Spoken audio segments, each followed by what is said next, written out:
E aí agora a gente chega no momento em que a gente vai ser apresentado para essa outra ferramenta, que chama The Matrix, ou como a gente fala em português, a Matrix, que a ideia é justamente se referenciar ao filme. E a Matrix, ela convida a gente a fazer essa escolha. E vocês vão me ver várias vezes vindo aqui de frente da tela e fazendo essa mesma posição. E é a posição de qual caminho a gente quer escolher. Escolher estar mais parecido com uma pedra, não sentir, não pensar, fugir da nossa experiência porque está muito desconfortável, ou o caminho de uma vida mais plena, mesmo que isso signifique, muitas vezes, sair da nossa zona de conforto, se for em prol do nosso bem-estar de longo prazo, daqueles que a gente ama. E a Matrix, ela é uma ferramenta relativamente nova, ela tem menos de 10 anos, foi criada pelo Dr. Kevin Polk, um psicólogo americano, que trabalha com terapia de aceitação e compromisso, e começou a ficar muito popular e hoje em dia é utilizada em programas de treinamento de mindfulness como esse, em muitas empresas, em escolas, em grupos de todo tipo, porque ela é, ao mesmo tempo, muito fácil e muito poderosa. E vocês vão ver por quê. Eu espero. Isso aqui é um desenho, a Matrix é, na verdade, só dividir o papel ou a tela em 4 partes. O resto que está aqui são desenhos feitos pelo Benji, que é um psicólogo francês que mora no Canadá, que ele fez esses desenhos e eu achei muito bom. É uma forma muito boa da gente explicar um pouco da Matrix. E essas frases aqui eu coloquei para ajudar a gente. Na verdade, se eu apertar aqui, vai vir mais um conjunto de frases. E eu vou começar explicando com aquele mesmo exemplo que eu dei na outra ferramenta gráfica que a gente viu, dos círculos, das elipses concêntricas. Que é o exemplo de eu estar vindo aqui, dar esse curso para vocês. E vocês vão ver, então, como é que a gente consegue colocar o que quer que seja dos nossos desafios na Matrix e como isso pode ajudar a gente a desenhar essas meditações da vida real, a transformar os nossos desafios em meditações funcionais. A primeira coisa que a gente faz aqui é uma diferenciação do que a gente coloca em cima do que a gente coloca embaixo. Na Matrix, a gente coloca todos os nossos comportamentos ligados a determinada situação. E eu estou incluindo como comportamentos também aqueles comportamentos que os outros não veem, nossos pensamentos, nossos sentimentos, o que é importante para a gente, o que acontece dentro da gente. E a gente costuma separar o que acontece, as coisas que acontecem dentro da gente, para colocar do lado de baixo. E o que acontece do lado de fora, a gente coloca, que os outros podem ver, uma câmerazinha poderia filmar, a gente coloca do lado de cima. E essa separação, essa distinção já é interessante, porque, se vocês lembrarem, o que a gente está colocando aqui do lado de baixo é aquilo que a gente falou de manhã, sentimentos, pensamentos, sensações, que é muito difícil, se não impossível, a gente controlar. Se a gente controla, no curto prazo, a gente acaba se frustrando, como a gente viu nos exemplos de não pensar no elefante cor-de-rosa, de se apaixonar por alguém, ou de simplesmente botar uma arma na cabeça e falar, relaxa. É difícil a gente controlar, ou impossível a gente controlar no médio e longo prazo, o que rola aqui dentro. Mas o que rola fora, não. Se essa cadeira está no meu caminho, eu posso chutar ela para longe. Eu posso tirar ela e eu posso também dar a volta, em volta dela. Se a gente pensa nos nossos antepassados, né, numa perspectiva mais longa da nossa evolução, vivendo na savana, por exemplo, encontrando um leão na frente, que talvez tenha sido mais parte da realidade da nossa espécie do que qualquer outra coisa, certamente muito mais parte da realidade da nossa espécie do que ambientes como esse que a gente está vivendo agora, certamente funciona você fugir ou brigar com esse desafio. Se você consegue subir numa árvore e fugir do leão, e aquele leão, é claro, não estou imaginando que o leão está mansinho, querendo carinho. Estou imaginando que o leão está esfomeado e não tem nenhuma zebra por perto e você é a melhor opção para o almoço dele. Se aquele leão vai fazer você de almoço e você subir numa árvore, bem, valeu a pena fugir. Fugir funcionou. Se você tem uma lança e aquele leão vai usar você como almoço, e você brigar com ele e você conseguir se defender dele, bem, também funcionou para você. E continua funcionando nas nossas vidas. Aquilo que está do lado de fora, a gente pode não só fugir como brigar, como fazer várias outras coisas.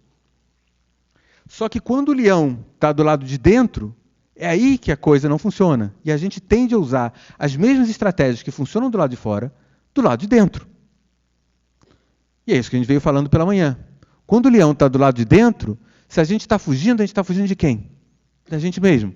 Isso é uma parte nossa que a gente vai ficar longe dela. E a nossa vida vai ficando cada vez mais restrita. Se você brigar, imagina que você brigue muito bem.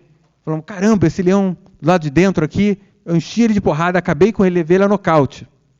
Legal, quem que você levou a nocaute se o leão está do lado de dentro? Você mesmo. Por isso que muitas vezes a gente está esgotado, acabado, cansado, porque a gente está brigando com a gente mesmo. Então, quando a gente fala de não fugir nem brigar, a gente fala de não fugir nem brigar com o que está dentro. Do lado de fora, não estou dizendo para você necessariamente fugir ou brigar, mas pode ser que às vezes faça sentido fugir, pode ser que faça sentido brigar, pode ser que faça sentido conversar, pode ser que faça sentido mudar alguma coisa. Do lado de fora a gente consegue controlar, mudar o ambiente, mudar o que está acontecendo para o jeito que a gente quer. A gente consegue exercer controle de alguma forma. Pelo menos nos nossos comportamentos. Quando eu falo do lado de fora, para onde a gente se move, o que a gente fala, o que a gente faz. Isso está sob o nosso controle. Eu falei daquela brincadeira de se apaixonar ou não se apaixonar por $1 milhão, que vocês viram que era difícil, impossível fazer, mas se eu disser que por $1 milhão aqui agora o Google está pedindo para você bater 2.000 polichinelos, por mais que seja fora de forma, eu acho que você vai fazer um esforço. Talvez, se tem alguém bilionário aqui, talvez achasse que não valesse a pena. Mas, tirando isso, provavelmente a gente se moveria muito. Ou se falasse para você falar um conjunto de palavras e ler um texto, o que quer que tivesse nesse texto. Bem, provavelmente, a não ser que tivesse alguma coisa que você tivesse uma repulsa muito grande de ler ali, você também leria. O que eu estou querendo dizer é que do lado de cima é para onde, como a gente se move, como a gente fala, o que a gente faz que os outros podem ver. E essas coisas a gente controla. Não precisaria nem de $1 milhão. Se coloca uma arma na cabeça, a gente não consegue relaxar e controlar o que está dentro. Mas a gente consegue fingir de relaxado. Então, a diferença do que está fora e do que está dentro é a diferença do que a gente não pode controlar e do que a gente pode controlar. Os comportamentos que estão dentro e os comportamentos que estão fora. E essa diferença existe até algo que é muito conhecido pela cultura popular, e muitos de vocês devem conhecer aqui, que se chama a oração da serenidade. Quantos de vocês conhecem a oração da serenidade? Quem gostaria de falar ela para a gente? Quer falar? Ajudai-me, Senhor, a modificar as coisas que eu posso controlar. Dai-me coragem para mudar as coisas que eu posso mudar. Serenidade para aceitar as que eu não posso, né? E discernimento para distinguir uma das outras. Exatamente. Muito bom. Obrigado. E é isso que a gente está falando aqui. A gente está falando de serenidade para aceitar aquilo que está dentro e que a gente não pode controlar, como a gente viu e falou de manhã. Mas também coragem para mudar aquilo que está fora, os nossos comportamentos que estão fora. Como a gente se move, para onde a gente vai, o que a gente fala, o que a gente faz. E a Matrix ajuda a gente a distinguir um do outro. Então vamos ver agora com aquele exemplo que eu falei de vir para cá dar esse curso. A gente falou da ideia de eu ficar na minha cama, debaixo das cobertas, e mandar um e-mail dizendo que estou com sarampo. Tá bom. Como é que isso funciona aqui? Por que eu viria para cá? Eu viria para cá, eu disse que é importante para mim compartilhar a Mindfulness Funcional com vocês. Então, isso a gente coloca, isso é algo que está do lado de dentro, é o que é importante para mim. A gente coloca embaixo. A gente coloca também do lado direito aquilo que vai em direção ao que é importante para a gente. Então, por isso que a gente bota aqui o que é importante para você. Então, eu colocaria o que é importante para mim nessa situação, devido a esse curso, é compartilhar Mindfulness Funcional com vocês. Mas também do lado de dentro, rola umas coisas aqui dentro que atrapalham. É esse monstrinho aqui. Só que ele está do lado esquerdo. As coisas que eu quero me afastar, mas que rolam. O que eu falei que rolava? Rolava ansiedade, medo, pensamentos que eu vou ser julgado, coração batendo mais rápido, mão suando frio. Pensamentos, sentimentos, sensações que são desconfortáveis.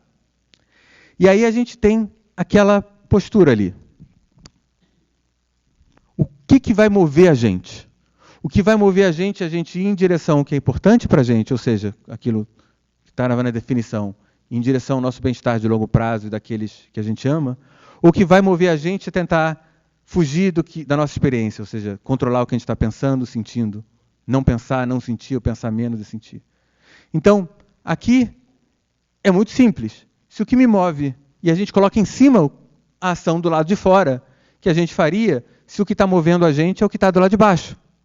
Então, se o que me move ao acordar de manhã é compartilhar mindfulness funcional com vocês, o que eu coloco do lado de cima? Virar o curso. Muito simples, né? Agora, se o que me move é não sentir ansiedade, não ter esses pensamentos que vocês estão me julgando, não ter os mãos suando frio, o que eu posso fazer para não sentir, não ter essas sensações e não pensar? Mandar um e-mail dizendo que tem sarampo, qualquer coisa que seja fugir dessa situação. Viajar para o Paraguai, me enterrar debaixo da terra. Então isso aqui é tão simples quanto isso. A gente chama isso de uma análise funcional, porque a gente está interessado na função do nosso comportamento, de como a gente age. O que está aqui em cima é como função do que está aqui embaixo. O que está movendo a gente? E por isso essa escolha. Se eu escolho aqui, eu fico cada vez mais parecido com uma pedra, que eu estou escolhendo não pensar, não sentir. Se eu escolho aqui, eu vou levar um pacote. Eu vou levar um monstrinho também. Mas eu também vou compartilhar mais a funcional com vocês. E o monstrinho, uma hora, talvez não esteja mais lá. A gente vai falar disso também. Não é que o monstrinho não vai embora, mas a gente não briga com ele, nem foge dele diretamente. Então, a Matrix é tão simples quanto isso. A gente coloca aqui o nosso comportamento do lado de fora em função do que está aqui embaixo, do lado de dentro. E a gente olha esses dois caminhos. Só que, por mais que ela pareça simples, não necessariamente ela é fácil. Eu vou pular aqui agora logo para um exemplo, que eu acho que mostra muito isso. A gente vai ver alguns exemplos e depois do coffee break a gente vai ver alguns exemplos com bastante detalhes. Mas esse aqui eu acho que ilustra muito como uma coisa pode ser infinitamente simples e infinitamente difícil ao mesmo tempo. Então, essa é a história de um fumante que fuma 30 anos, 3 maços por dia, e ele vai no médico e o médico diz, olha, do jeito que está, você não dura mais um ano. Se você parar de fumar, não posso garantir nada, mas quem sabe tem alguma chance. E aí, para esse fumante, eu acho que faz todo sentido a gente pensar que nesse momento, para ele, a saúde é algo que é importante, que é muito importante para ele. Talvez não a saúde diretamente pela saúde em si, mas a saúde vai permitir ele ver os netos crescendo, vai permitir ele dar a volta ao mundo, se é alguma coisa que ele quer, ou trabalhar mais e contribuir alguma coisa no trabalho. A saúde pode ser uma porta para muitas dessas coisas. Então, muito fácil. Então, me respondo aqui, se a saúde que está aqui embaixo, que é importante para eles, então, está do lado direito aqui, o que é do lado de cima que ele pode fazer, que os outros podem ver, se o que move ele é a saúde? Parar de fumar. Pronto. Muito simples. Acabou. E a gente sabe que é assim a realidade, né? Quando a gente conhece um fumante, a gente pode contar para o fumante, se eu falar que fumar faz mal à saúde, aí geralmente a gente vai ouvir, caramba, não, nunca ouvi isso. Você está me contando uma novidade. Olha só, é mesmo? Aí o fumante fala, é mesmo. Então tá, então vou parar agora. Já é muito mais importante para mim a minha saúde do que fumar. É isso que a gente ouve, né? Não. Não é. Por que não é? Porque para aqueles fumantes, para quem é fácil parar de fumar, provavelmente eles já pararam. Então, os que sobraram hoje são aqueles que é difícil parar. Mas como é que pode ser difícil? Mesmo se for muito importante a saúde para eles, como essa história desse nosso fumante, e ele está numa situação em que ele precisa estar movendo em direção à saúde, como esse nosso fumante que já está fumando 3 maços por 30 anos. Bem, nesse caso, nessa história desse nosso fumante, tem coisas aqui do lado esquerdo da Matrix, embaixo, que rolam do lado de dentro, que são muito difíceis. Nesse caso, para esse fumante, ele observa ansiedade e irritação. Ou seja, está embaixo, mas são coisas que ele gostaria de se afastar. Tá. Então, o que vocês acham que é uma coisa que esse fumante pode fazer aqui em cima? Ou seja, se o objetivo dele é não sentir essa ansiedade, essa irritação. De novo, ele tem essa escolha, né? Se ele vai para o lado esquerdo, que é uma coisa que ele conhece, que ele rapidamente pode resolver isso. Então, pronto. Aqui a gente tem um exemplo de uma matrix, a gente vai ver outros exemplos mais elaborados, muito simples. Tem praticamente um item em cada quadrante, um quadrante tem 2 itens, e reflete uma situação extremamente complexa e difícil. Mesmo que vocês não sejam fumantes, eu acho que é fácil da gente se colocar no lugar de um fumante, porque a gente tem outras coisas na nossa vida que são funcionalmente iguais, talvez com doces ou com outras coisas que seja difícil parar, que a gente já tem experimentado, e a gente sabe que é muito difícil sair disso aqui, por mais que você entenda racionalmente. Então, o que a gente faz com a Matrix é, em primeiro lugar, entender isso dessa forma, claro, e aí a gente tem uma forma de sair disso, que é o Mindfulness funcional. E a gente vai estar utilizando a Matrix para desenhar meditações funcionais do 3º tipo, para sair dessa armadilha. E a gente vai ver isso com alguns outros exemplos. E a gente vai aprender como sair disso. Eu concordo que o seu amigo, a gente não consegue dizer para ele, olha, é simples, para de fumar. Não dá. Quem consegue parar de fumar com tanta facilidade, provavelmente já parou. Então, não é para dizer, então faça isso. A Matrix, ou qualquer coisa que eu estou falando aqui hoje, não se presta, ou qualquer coisa que vocês vão conhecer na vida de vocês, não pode ser resolvida só de uma forma intelectual. Compreender intelectualmente ajuda, mas está longe de ser suficiente. Está muito longe de ser suficiente. Tanto que a gente compreende muitas coisas e ainda assim não consegue sair. Esse é um exemplo. Há 50, 60 anos atrás, talvez as pessoas nem compreendessem isso intelectualmente. Isso é uma outra situação. Mas esse é um exemplo que hoje em dia todo mundo compreende.